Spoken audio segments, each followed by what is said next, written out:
Hey guys, welcome to episode number 25 of Cameron's Nostalgia Podcast.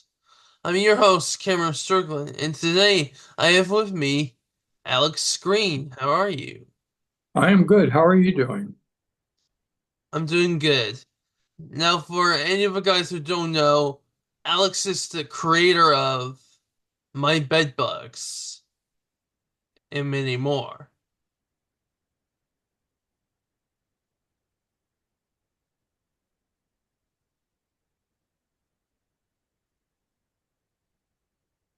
I have almost four plushies. Which plushies do you have? Gooby, Toofy, and Woozy? Yes, And do you have J. Edgar? yes. That's great. I was just at a meeting last week with the Detroit Historical Museum. They're interested in putting the show in the museum, which is great because it'd have a home forever.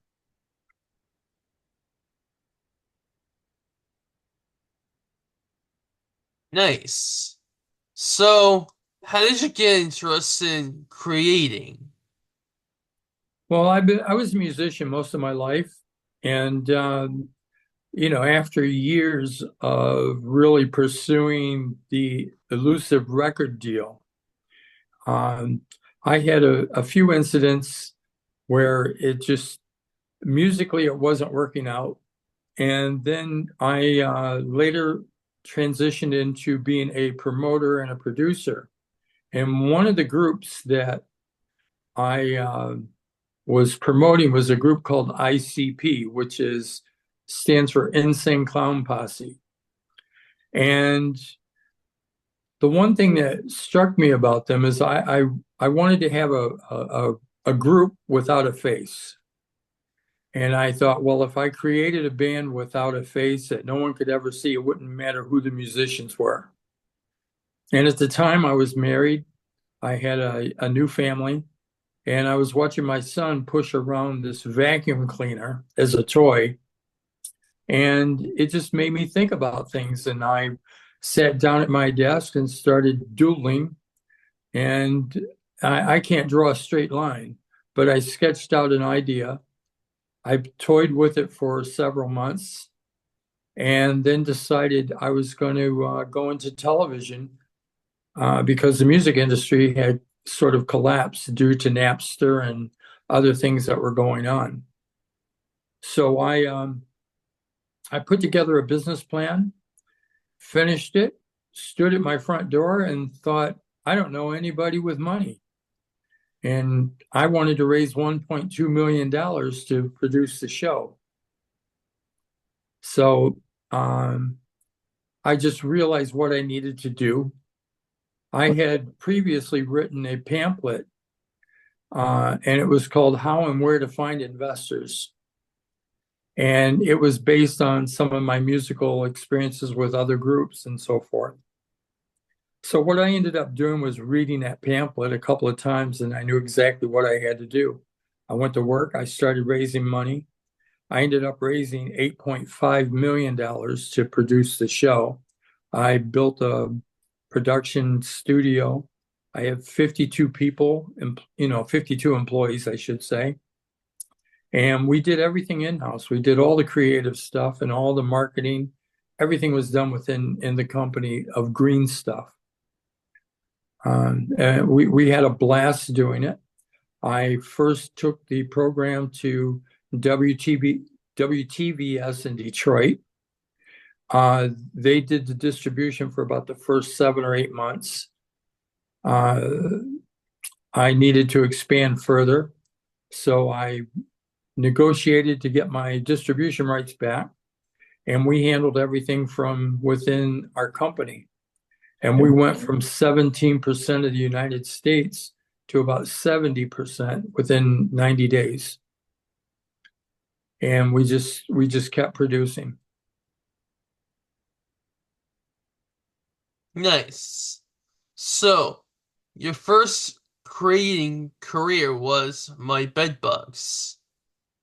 First television career, yes. Like I said, I was a musician prior to that. So I've been involved in the entertainment industry, just not to that degree.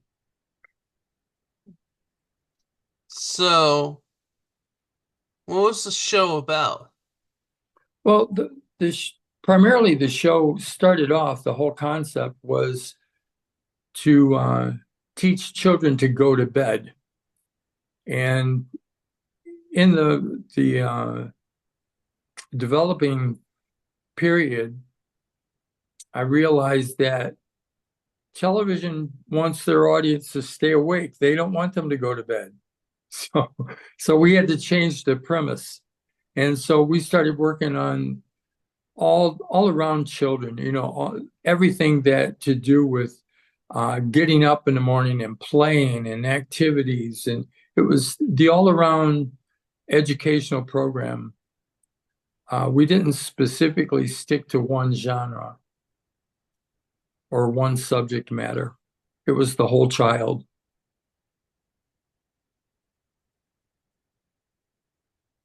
I do have four plushies.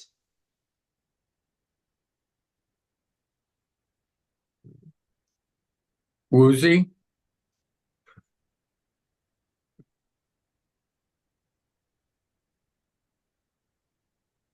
Toofy,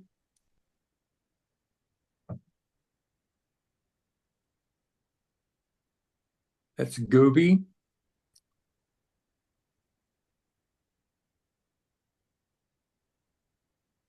J. Edgar. It's funny because all of those Gooby, Toofy, and Woozy were actually the pet names for my children. That's the nicknames that I gave them.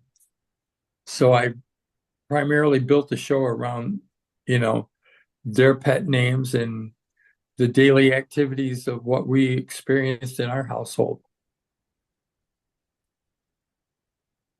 Do you have a favorite episode? I think my favorite episode is probably Happy Halloween.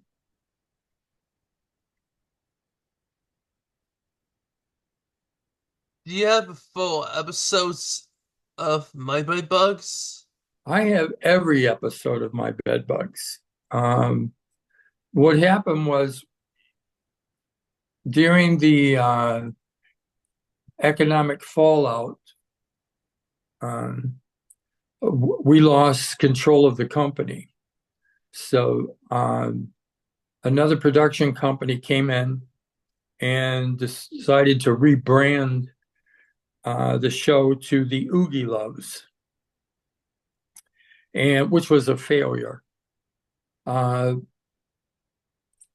we advised them against changing the name, and actually we told them if they were going to change the name, keep it on television and use that as the marketing tool, and slowly rebrand My Bedbugs to the Oogie Loves.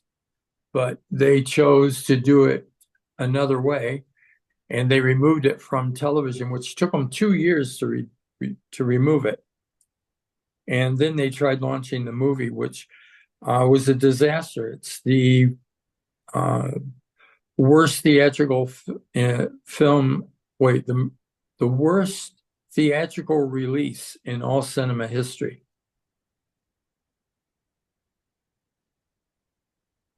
All right.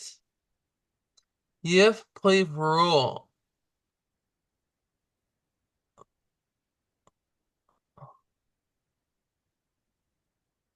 Let me go into Oogie Loves.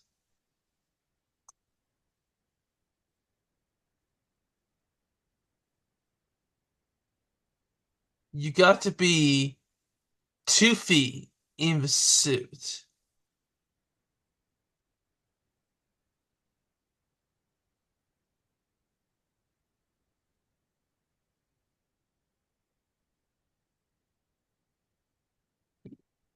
You got to be in the suit performer for 2 feet. I don't understand what you're getting to. Sometimes everything's about the Oogie Loves. Yeah, you know what? I chose not to have anything to do with that movie. When they were having their meetings and discussing what their plans were, I bailed. I told them I didn't think that was going to work. You know, you have to look at models that are pre-existing in the industry, and you really can't go against the grain. And they wanted to create like a Rocky Horror atmosphere in a theater for preschoolers. Well, I told them they needed to watch and take a look at the Disney model. Disney had never released a preschool movie in a theatrical environment. They knew that parents don't want to take kids to a theater, number one, to pay the tickets. And number two, theaters don't want kids running around wildly. They want them sitting in their seats. So I didn't feel it was going to work. I thought it was a terrible idea. And so I chose to walk away from it. Okay.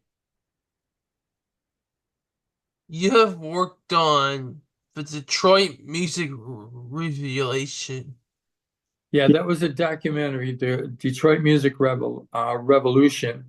It was, you know, 68 through 72 with the groups like Alice Cooper and Grand Funk Railroad, Ted Nugent, and so forth. Um, we finished the documentary. Actually, we got about three-quarters of the way of the documentary, and one of the partners um, decided they didn't want to continue, and I didn't have the energy to continue on with it, so we let it go.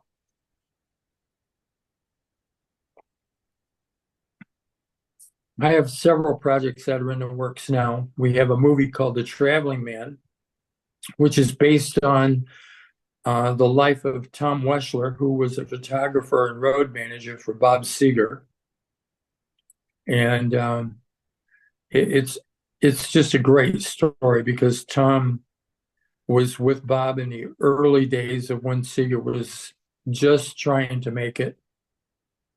And Tom was his road manager up until Live Bullet, which was recorded in Detroit at Cobo Hall in 1975.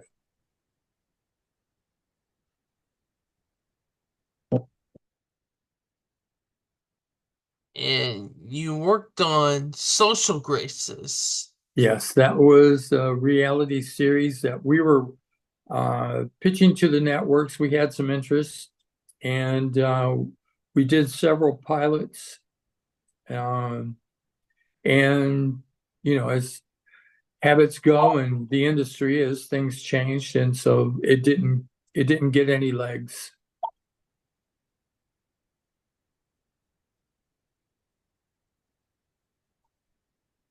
All right. You have worked on How Cars Are Made. I was a consultant on that project. I've been a consultant on a lot of different projects. I help people get their project situated and ready to raise money and and afterwards. I'll give you a great example. I worked on a film.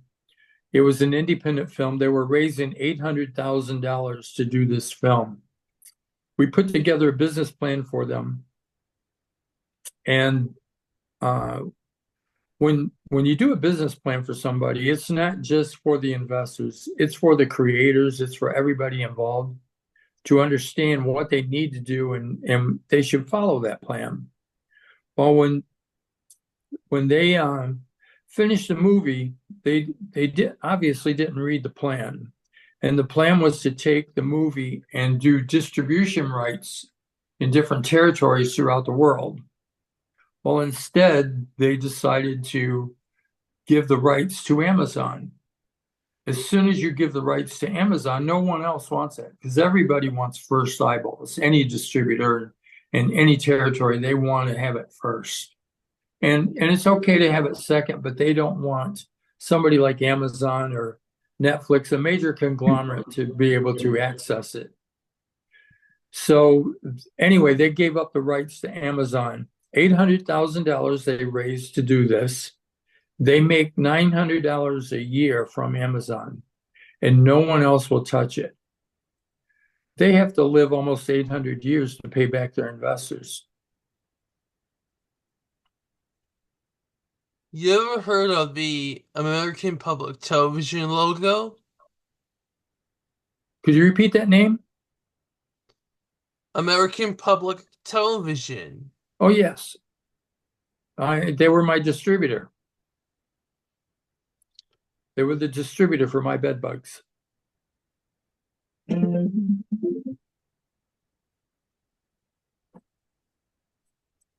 When I distributed My Bedbugs, there were, like I said, we started with WTVS. Then I took it to APT, which is American Public Television. And also, the FCC here in the United States was putting a demand on all of the digital networks. And they had to cover, or they had to have 3.5 hours of children's programming. None of these stations in the United States were prepared for that. And as soon as I found out that morning when the FCC said, as of today, they have to start getting that programming, I had already had 1,800 promotional packages ready to go and already labeled to all the new digital stations across the United States. So we immediately sent our product out and we were picked up, and that enhanced our distribution tremendously. Like I said, we ended up with about 70% of the United States within 90 days.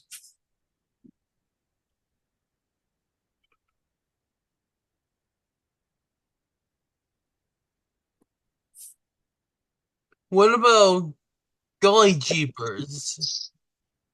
Golly jeepers, that I was a consultant on that project. I don't know if they ever got that project off the ground. That was an educational children's program.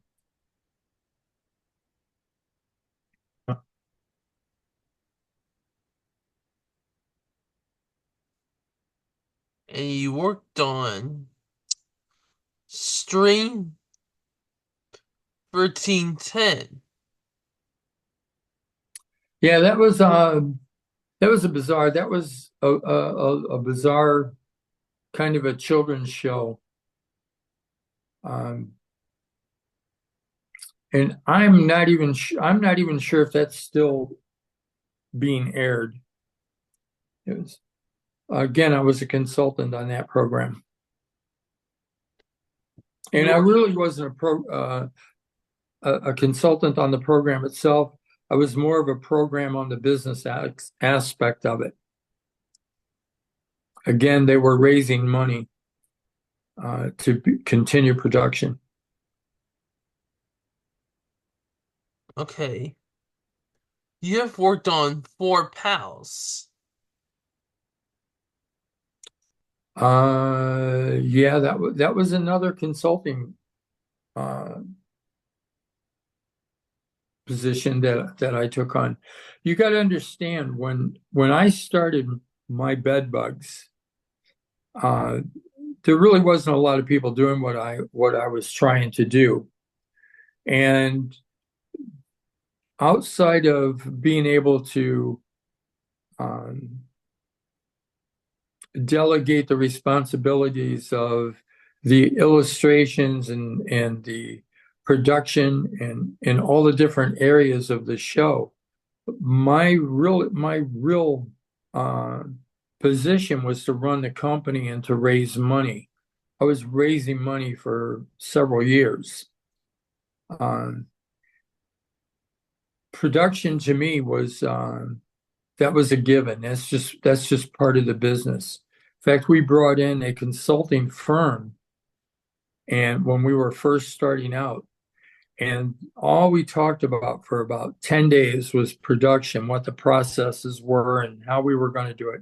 Because we had to build our own animatronics, we had to learn things that no one was willing to teach us.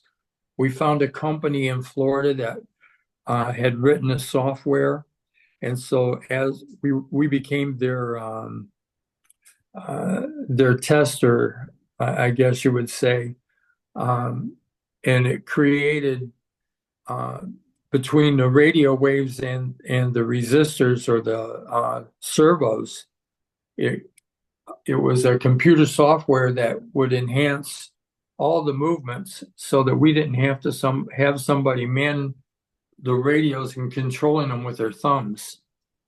Um, when we were doing all of this, the consulting firm that I was talking about, the 10 days of talking about production and all the aspects that were involved, they said, well, what about Green Stuff? Because Green Stuff was the name of my company. And I started going into the idea of talking about production. And they're saying, no, no, no, not production. The company. How's the what are the departments of the company? How's the company going to run? How is it going to raise the money? Who is going to do this and so forth? And I looked at the lead consultant on this and I just said, you just kicked my ass. And he dangled his fingers out like, here's a set of keys, let go of your baby and take the keys and open your business office and stay only on the carpeted areas. In other words, for me to stay off the production floor because somebody had to run the company. And it was really kind of an ass kicker because for the first 18 months, that's all I was doing. I was building the heads, the animatronics, and working in areas. The bed that was on the show that was 14 and a half feet long and 10 and a half feet wide. Essentially, it was a deck, and I put wheels under it and made it a bed. So the furniture, everything, I built a lot of that stuff, the first sets. But then once we really got the ball rolling, and after I had raised about the first $1 million, I had to run a company. And so I had music writers, music producers, my director, my overall producer, my show producer, all my marketing people. That's what my position became, and that's where my responsibilities were. It was all about the business, not the actual creativity. Even though I oversaw everything, nothing went out the door without my approval. Nice. Well, it was nice. Let me tell you, there were times when it wasn't so nice. my my doctor was feeding me Xanax to calm me down. But it was a great experience. I used to bring all my people to the floor and we'd talk, we'd celebrate everything that happened. Uh, the one thing that I did differently with my studio was once everyone checked in, if they wanted coffee, donuts, whatever it was, everything was brought on premises, and I had runners that would go get their cigarettes or whatever they needed. If they needed a bottle of pop, if we didn't have it, um, I didn't let my production floor leave because if something was to happen to somebody, it would shut the whole floor down. And so we brought in breakfast, lunch, and dinner every day, and snacks, and like I said, the pops, the coffee. We must have went through 2 pounds of coffee every week, if not, well, probably 4 pounds of coffee. But it was a great environment. My director once told me, he says, if the show ever goes down, I'm going to buy a hot dog stand because I can't work for anybody else. We just really had a great environment there. Everybody's offices were decorated to what they wanted, how they wanted it, the colors they wanted, uh, different things like that. We tried to really create a unique environment for everybody.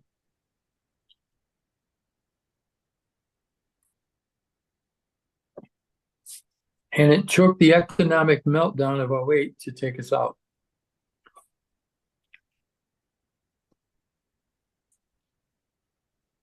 Can you tell me about your favorite episode of My Bedbugs? Well, I told you my favorite episode was Happy Halloween. And I think it's just because of the environment of Halloween and the way the characters looked in that episode. I think uh, my costume department just did a fantastic job. The writers were spot on with it, and my director was incredible. So I look at it from a different way that most people would. I look at all the different technical things that were going on. Future Bugs was another one. Um, you know, there were many of them that I liked. And you voiced the bat. Which would be the best? The bat. The bats.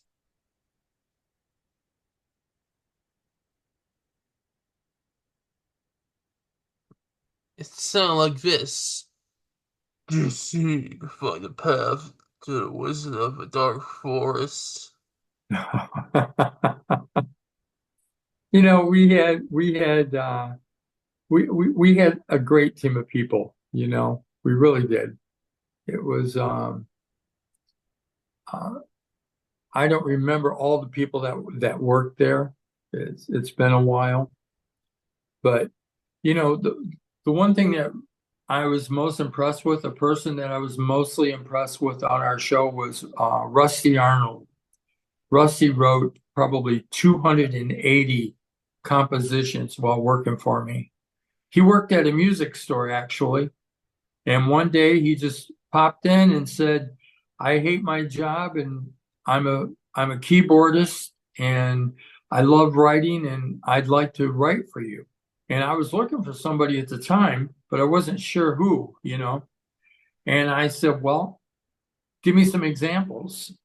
And so he said, "Can I bring some back tomorrow?" And I said, "Sure." So he left. The next day he came in with five different things that he had written that night. And they were just perfect. And I hired him right on the spot.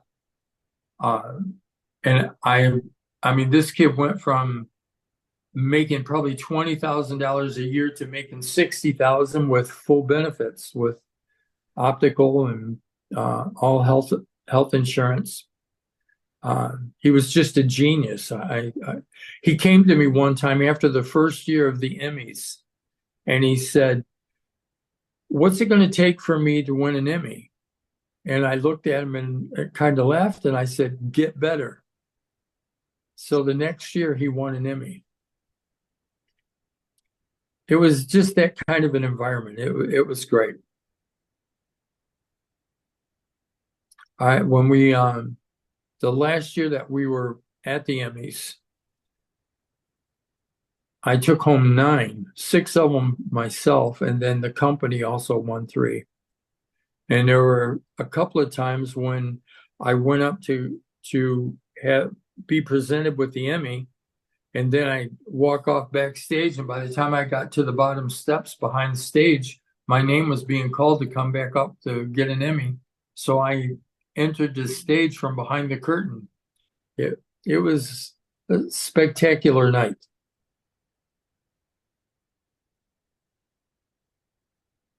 So your wife was in Clay, Michigan.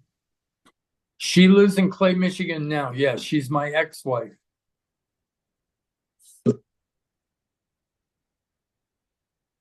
Okay. So what's the YouTube channel? Which YouTube channel? Cameron's Nostalgia Podcast. I'm not familiar. Oh. Do you have any behind the scenes footage or photos of My Bedbugs? I have uh, all the episodes in a digital file that I have.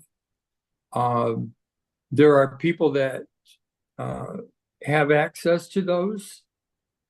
I am under an agreement that I cannot release what I have in my possession to the public.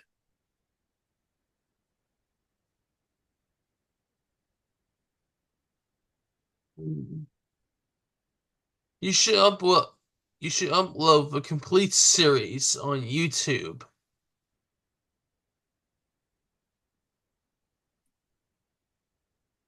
Let me do something here. I'm gonna pull up YouTube here.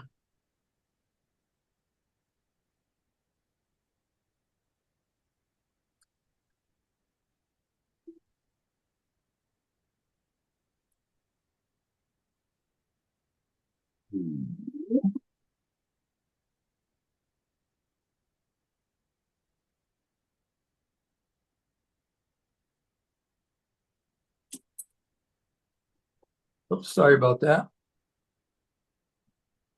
Trying to balance my phone. So my question is what is the address for these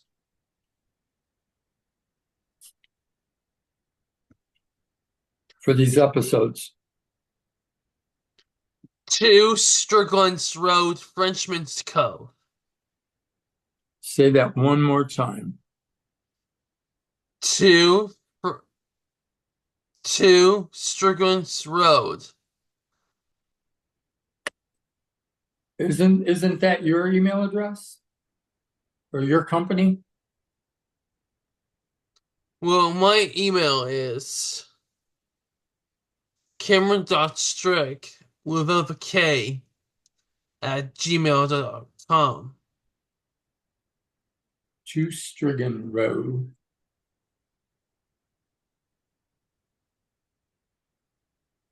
It's 2 Strigan Row. 2 Strickland's Road. Oh, Strickland.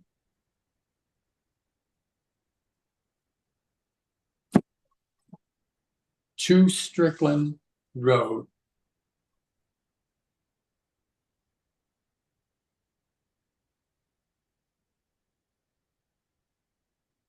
You know, some of the fans would love to see My Bedbugs episodes, which they are found in Lost Media. Right. My Bedbugs episodes.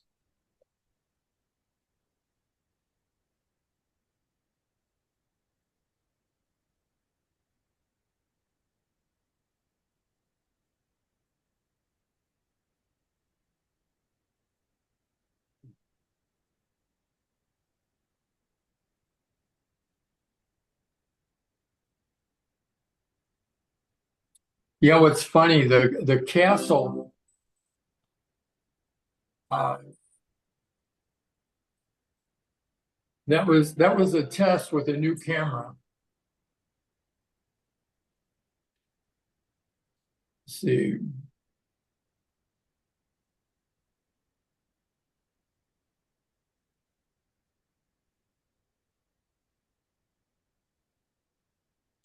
Wow, there's a lot of things here.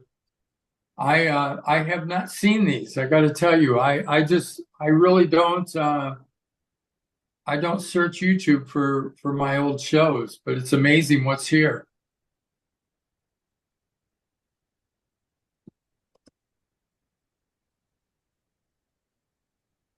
So tell me about yourself. What you have a podcast, and I see the different toys and things that you have, the plush toys behind you. Um,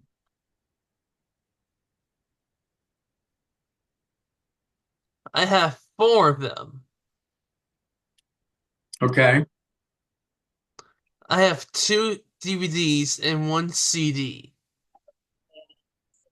okay. Would it be volume 3, 4, 5, or 6?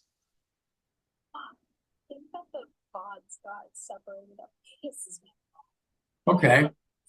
Well, I have your email address, and I will email you after this, and we can discuss other things if you want.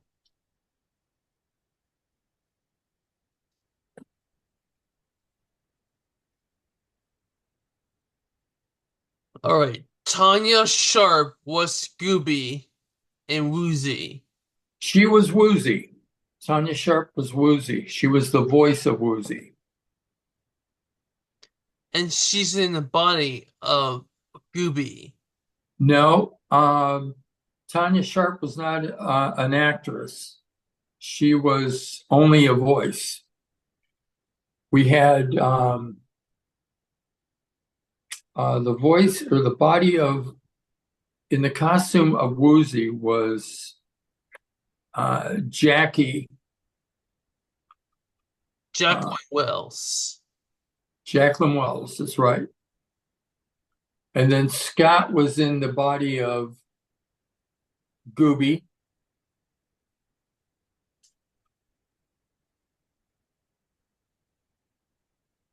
And Frank was on Toofy. Frank was Toofy. Frank was such a spectacular human being. He is. He's still alive.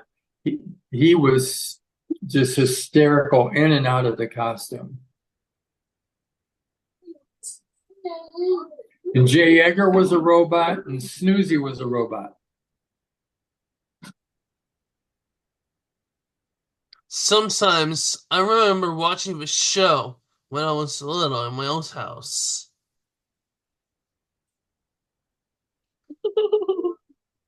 Hello.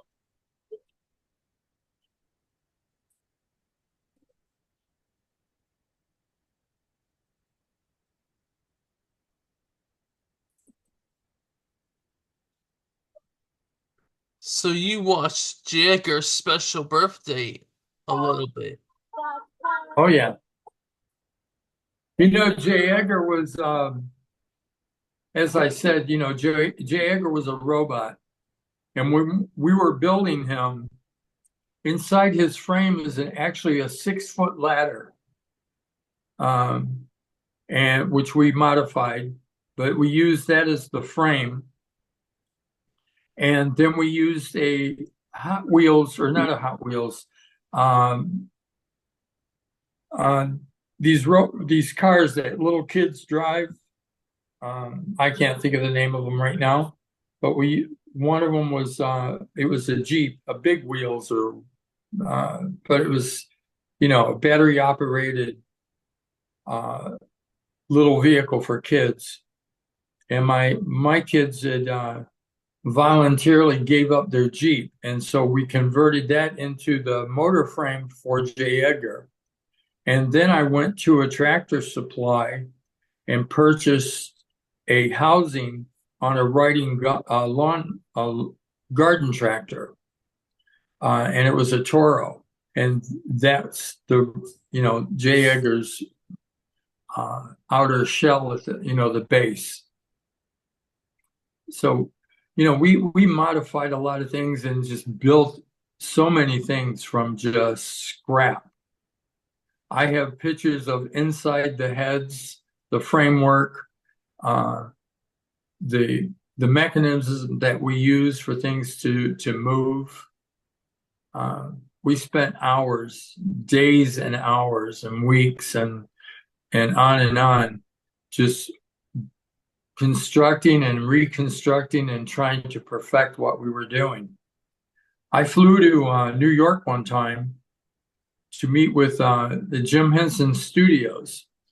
They wouldn't give me the time of day. They just go away. We're not teaching you anything. So we had to learn everything ourselves.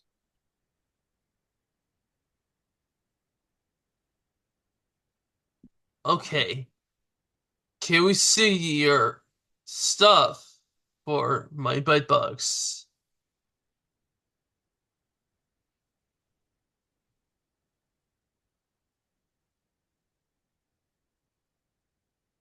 You're gonna have to go into more detail than what you're saying. I'm not sure what you're talking about. I was just about to go to the behind the scenes Okay. of your show.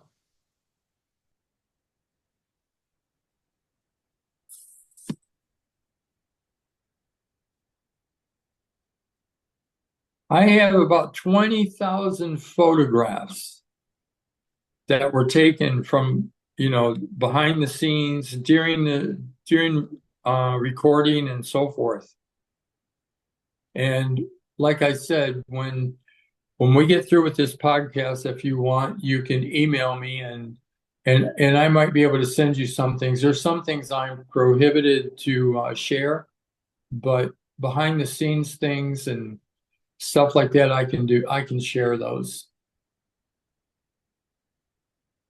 especially for, like your podcast, because it's more of an educational purpose, right? Right.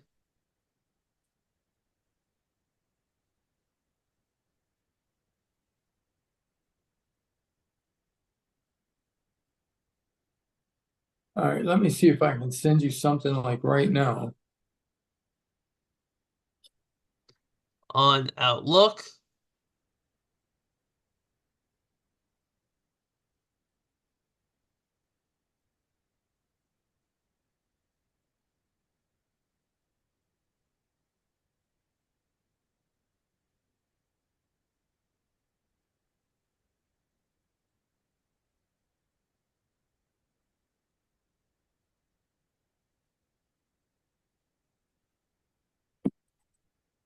Sorry about my phone continuing to drop. You have to excuse that.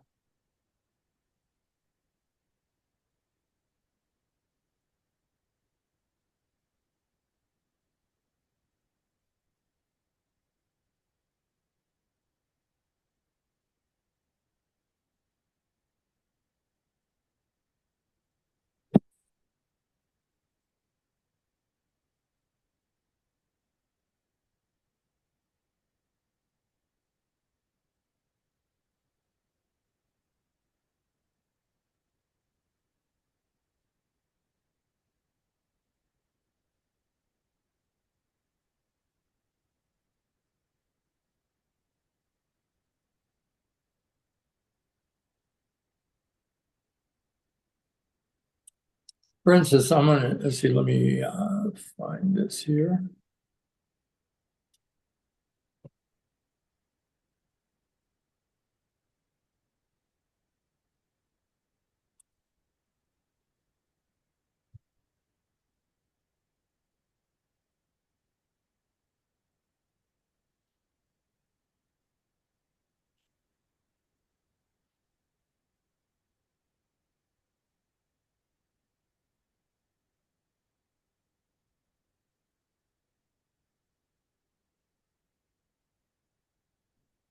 Is there a number that I can text you at?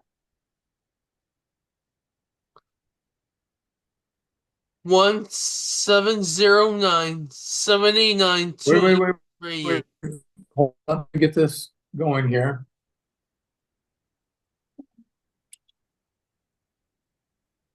Okay, one more time. Seven what? 709-789-2838.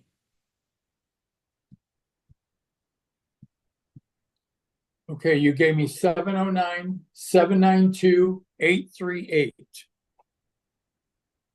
No, that's not right. 709 789 789. Okay. 2838. Okay, got it. Let me do this and send you some photographs that you can have instantly.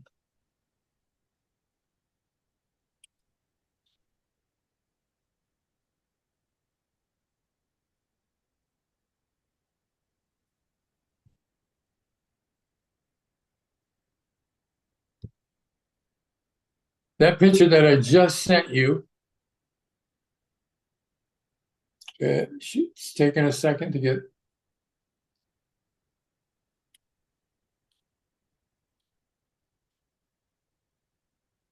Did you receive it?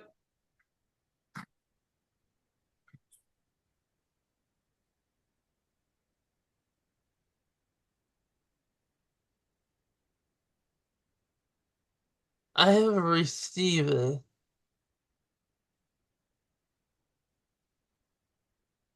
Seven zero nine 789 2838. That's my number. Okay, well, that's where I'm trying to text you.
What's your phone number?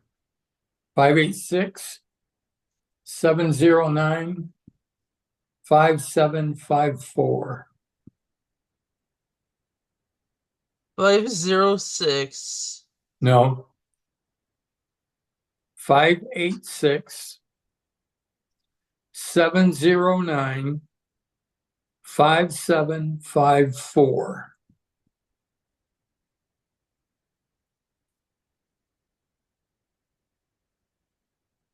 5754. 5754. It comes after 709. 709 5754. But it starts with 586.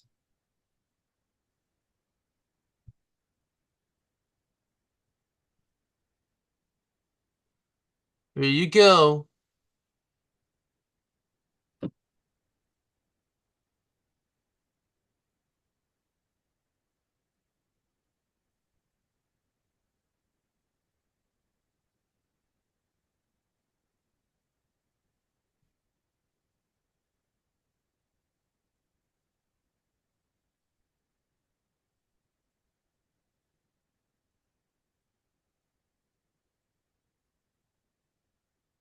All right, I've received nothing yet, but I'm still going through these photos here. I'm going to send you a couple real quick.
What's crazy is going through 20,000 photographs.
So this is a podcast. Aren't you supposed to be talking to me?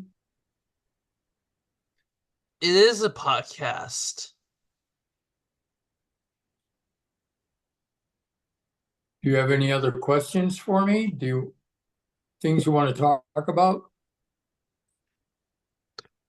There are several.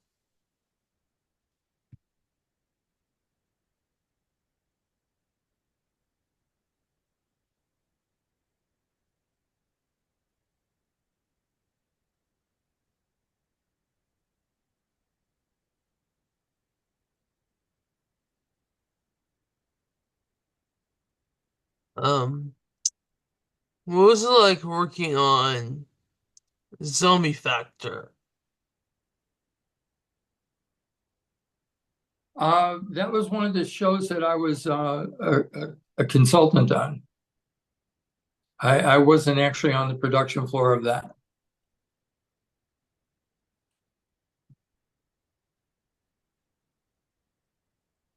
String Fairy. That was also a consulting position. That was an amazing type of a show, and as I answered earlier, I'm not really sure where they were at with production and what they've done. That was had to be probably almost 10 years ago.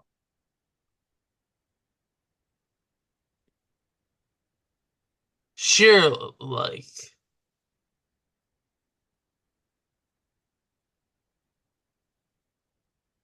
What was that? Sheer like.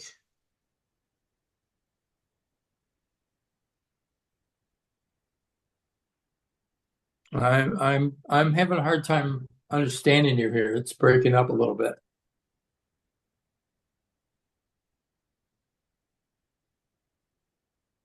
Can you tell me what your favorite episode of Halloween is?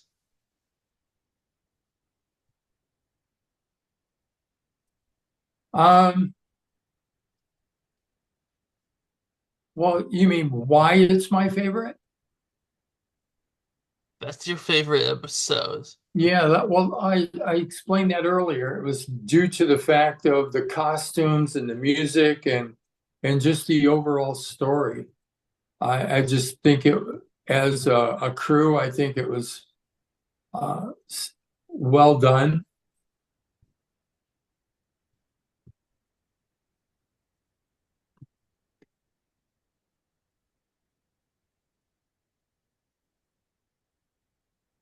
You've worked on horror films.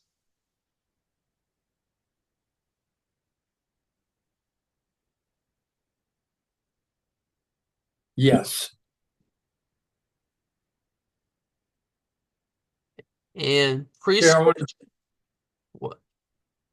What's that? Oh, I I was going to send you a photograph and show you what's inside the heads and how they worked. Okay.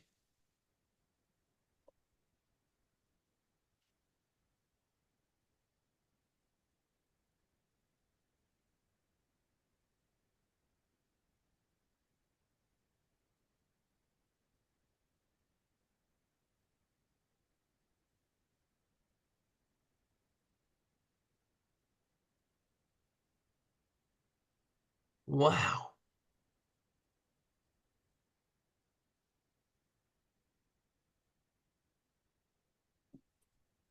Oh my goodness.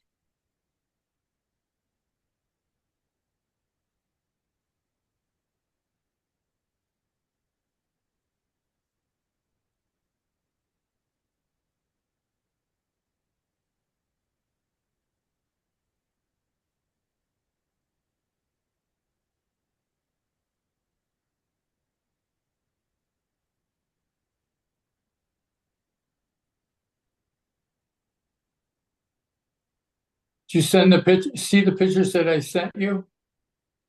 Yes.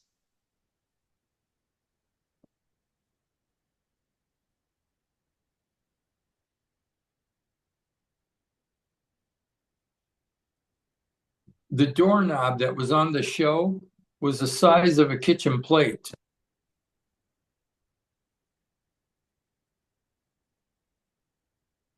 I had to exaggerate everything that was on that show. Like I said, the bed was the size of a typical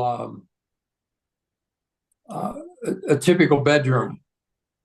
I have a photograph with 37 people standing on that bed.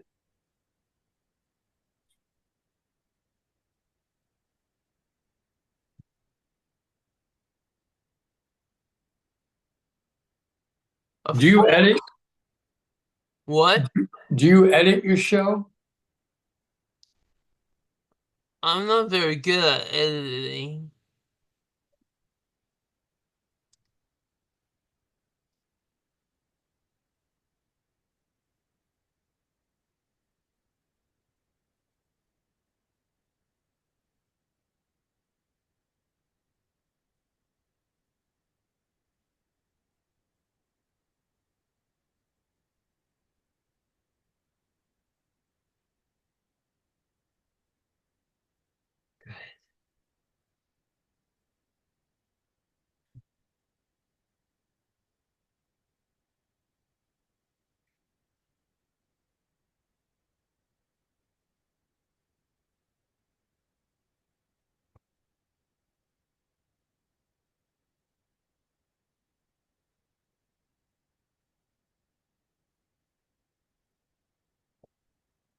Yeah, I wish we would have you could have contacted me and we could have planned this out a little bit better because I could have prepared a folder and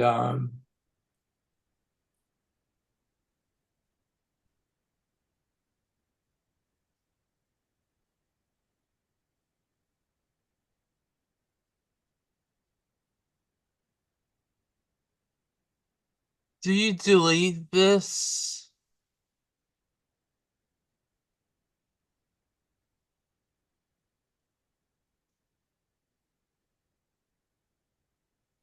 could you repeat that? Do I do what? You accidentally deleted by mistake.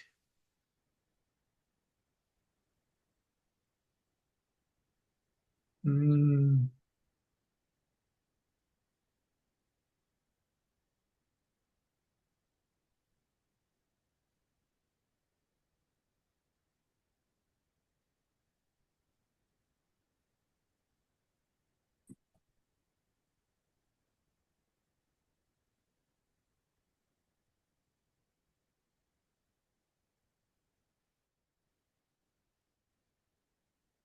Oh dear. Where did they all go?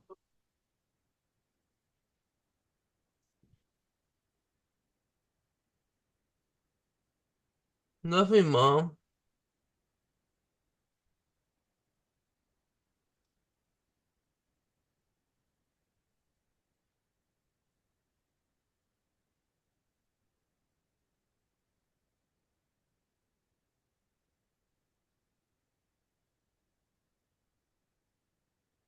It's junk email.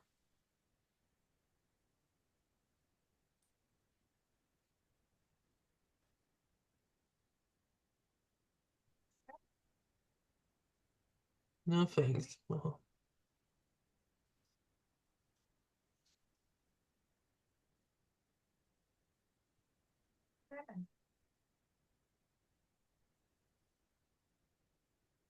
You were talking to somebody, what happened? Oh, they're still there, what happened? Did it freeze? Okay, I don't know, Colin? Hold on a minute, Colin? Hold on a minute, I'll see if Dad can help. Colin! Come here. No, it needs some help, something happened to these podcast thing there, let's go in. Dad's coming there now, see if he can help it.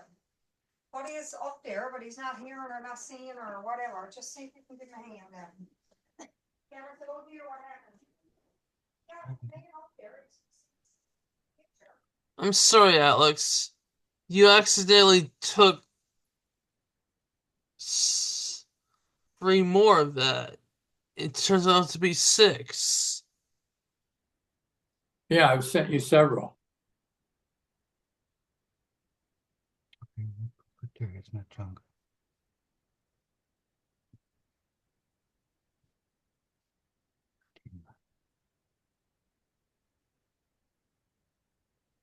Okay, now. Yes. Sorry about my parents.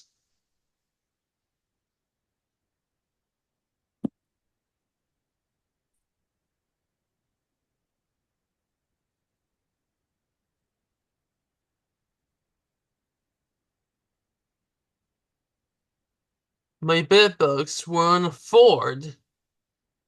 Yes, we were doing a promo for Ford Motor Company with a Freestar minivan. And our slogan was, it's as safe as your bedroom. And that is the real car that we brought in on the set. And that should give you an idea how big our set was. What's this picture of? In the costume head. Yes, it's part of the process of making the heads.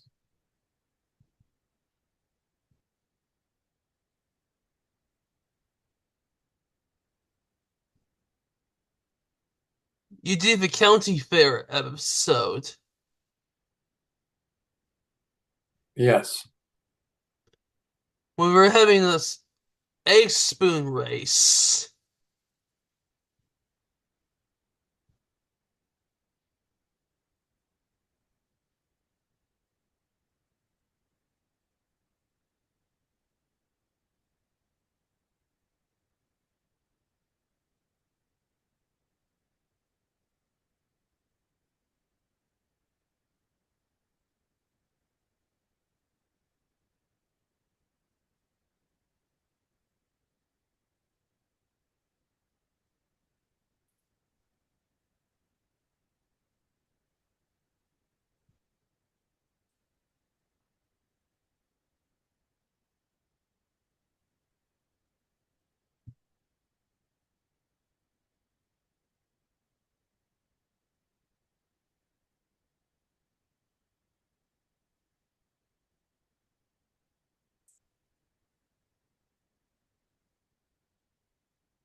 That was 6 behind the scenes photos. right. Just sent you more.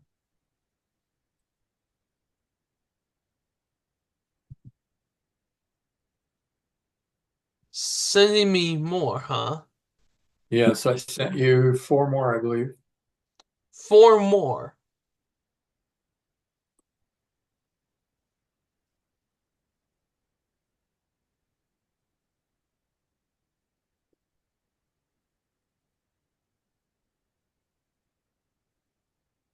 Oh, good.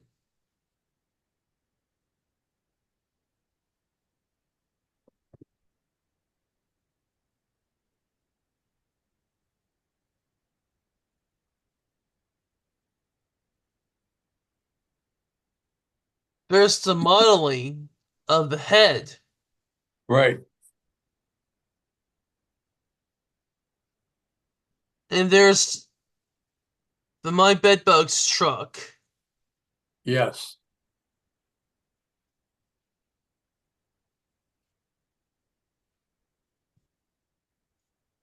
Where's Woozy standing on the platform?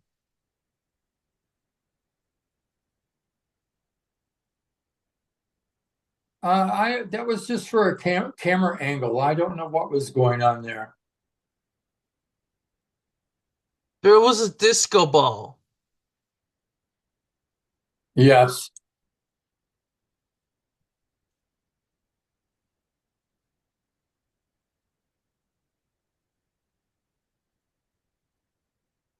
I never noticed that I never had barge cement.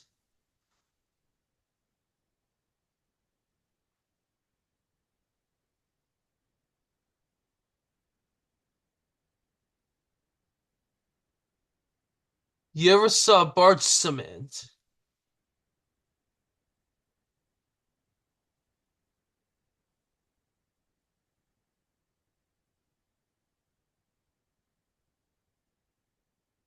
It was for making puppets.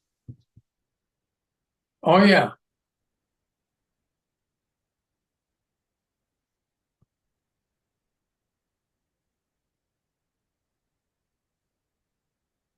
Wonder if I can make this bigger so I can see these better.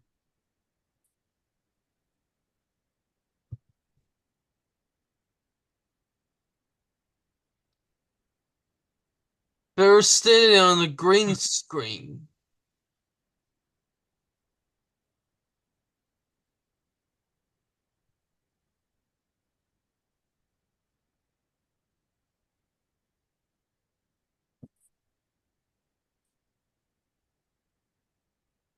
Yeah, we had two green screens in the studio.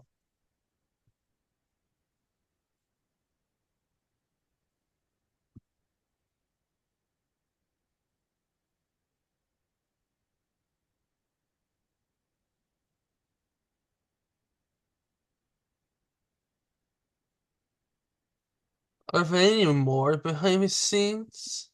Oh, I have tons of stuff behind the scenes. Tons of stuff. I'll send you these two right now. Two of them.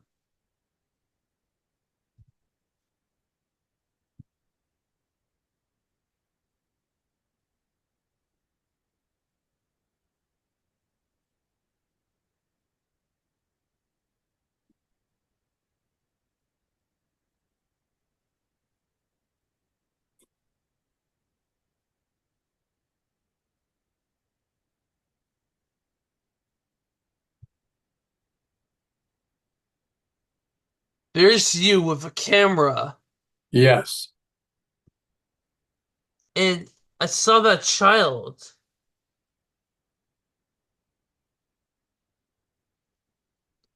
What was the child's name? I gotta look at that picture. Hold on.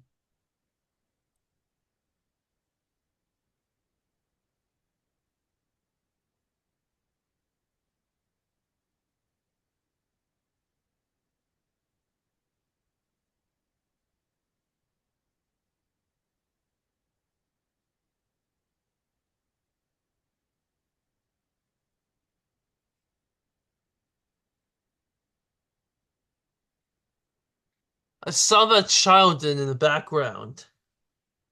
Yeah, I'm looking for that picture actually right now that I just sent you. It wasn't me. Oh, that was one of my the people that worked for me. That was one of their children. That wasn't mine.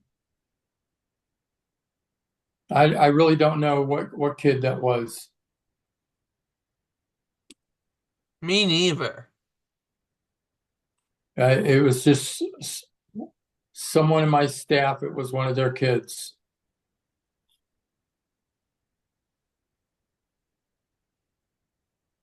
And this girl is holding Snoozy. Yeah, that is Eve. She is the voice of Tufi. You're That's talking you're talking about the girl with the three heads? yes. Yeah, that is Eve Gregson.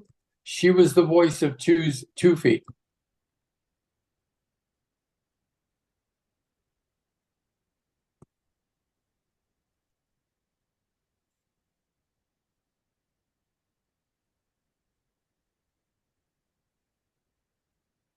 I'm thinking about doing uh, I guess you would call it a table book, you know, a picture book with all behind scenes of the characters, different things, and telling people the story behind my bedbugs. I've written a book for people that are looking to raise money, and it's called The Investor Networking Guide and Workbook, and it's on Amazon. That's the Investor Networking Guide and Workbook. But if you look up Investor Networking Guide, that would find it.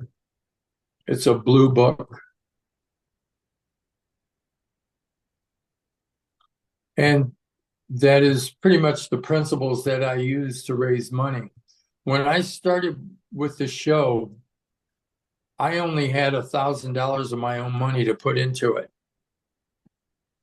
And as I told you, I raised $8.5 million to produce and distribute the show. And I'm no different from anybody else. The only thing that I do have is determination. When I decide I'm going to do something, I do it. Taking no is not an option for me.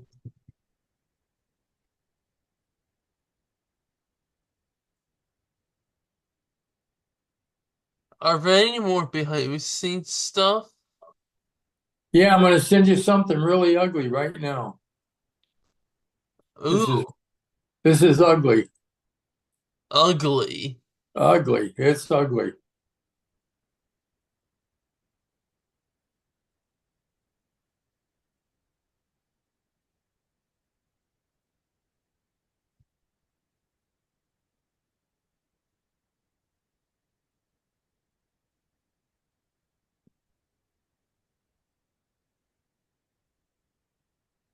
Wow. Is that ugly? Yes.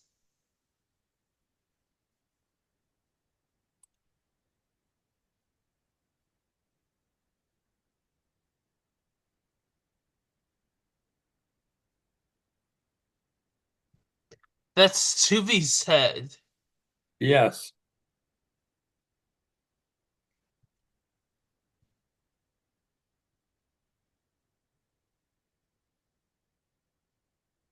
You're the only one in the world that has that photograph.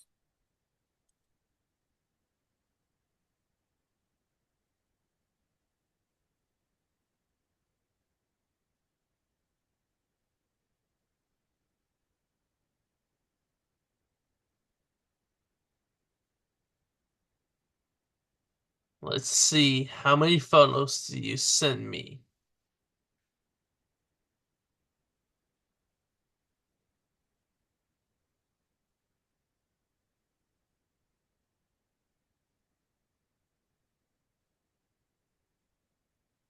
Here you go. Enjoy this.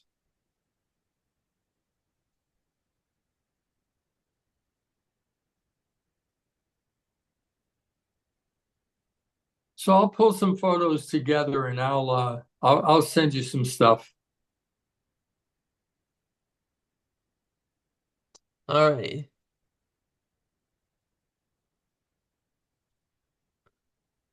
There's one now.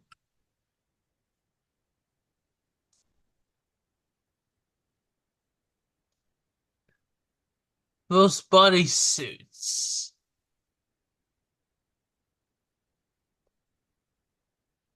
their invisible hands. Yeah, they're in their costumes, but they just pulled their heads in so you couldn't see them.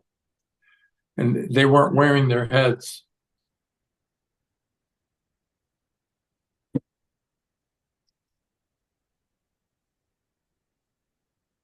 How many viewers do you have on your podcast?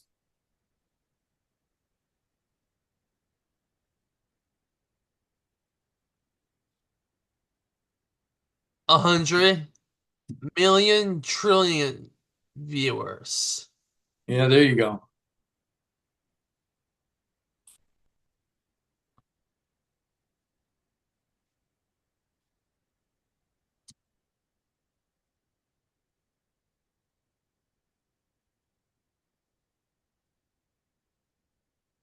All right, I'm going to send you a couple more and then I got to get moving here.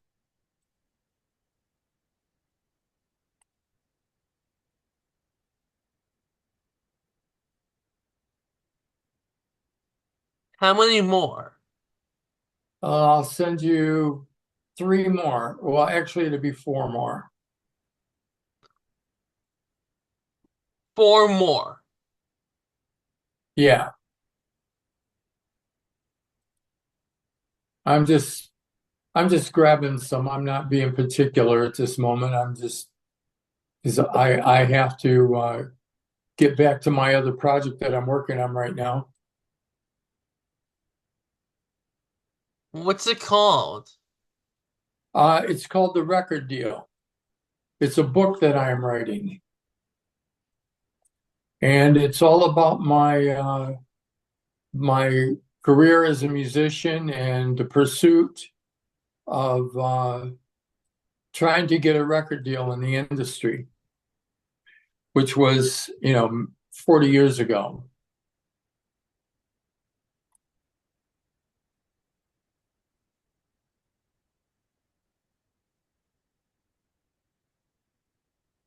Okay, here's four more.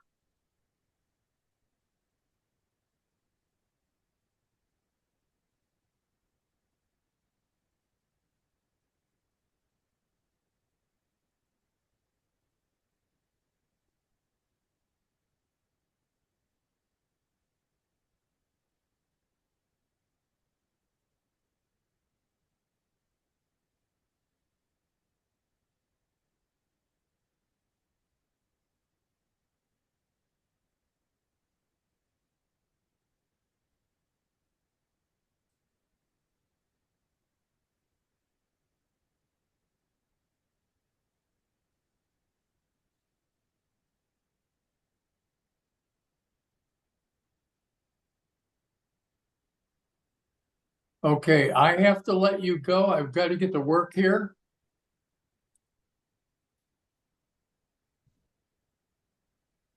It was a pleasure talking to you. And if you want to redo this sometime, we can put together, if you could give me a little bit more time, we could put things together so that you have, a